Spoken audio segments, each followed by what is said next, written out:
সকাল থেকে সোয়ানি এখনো নতুন জামাটা পরেনি, আর এই যে সোয়ানির সবকিছু নিজে নিজেই সাজিয়েছে দেখো, কারণ আমার কালকে সেলিব্রেশনটা হবে জন্মদিন, আজকে শনিবার বলে।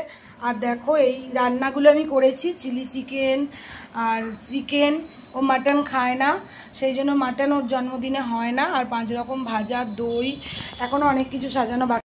এই দেখো সোয়ানির একদম ফ্রেশ করে নতুন জামা পরে গিফট হাতে নিয়ে নিয়েছে। একটা গিফট, কালকে একটা গিফট পাবে, পাপা দিয়েছে এইটা। আর সব দেখো ছোট ছোট গিফট, এখানে দই, মিষ্টি, পাঁপড়, আর এই যে এখানে স্যালাড সাজানো হয়েছে। আর এখানে চিকেন আর চিলি চিকেন ওর খুব ফেভারিট, আর ওর পাঁপড় বড়ি ভাজাও খুব খেতে ভালোবাসে। আর 5 রকম দেখো, যতই মেয়ে হোক, মেয়েও তো একটা মানুষ, সেই জন্য মেয়েদের জন্মদিন পালন করাটা উচিত সবারই, কেন ওদের মেয়েদের মনে খুব কষ্ট হয়। আমার বাবা মা তো কোনোদিন আমার করেনি, কিন্তু আমার মেয়ের আমি প্রত্যেক বছর করার চেষ্টা করি। আর দেখো যতটুকু পেরেছি করেছি।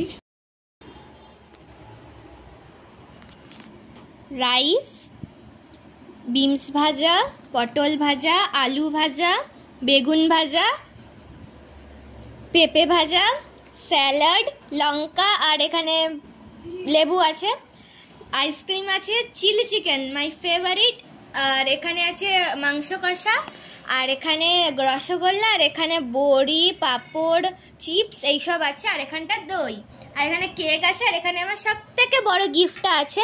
আর এটাই হলো আজকে আমার জন্মদিনের খাওয়া দাওয়া। এখানেও অনেক গিফট আছে, এখানে চকলেট আছে, তো দ্যাটস ইট।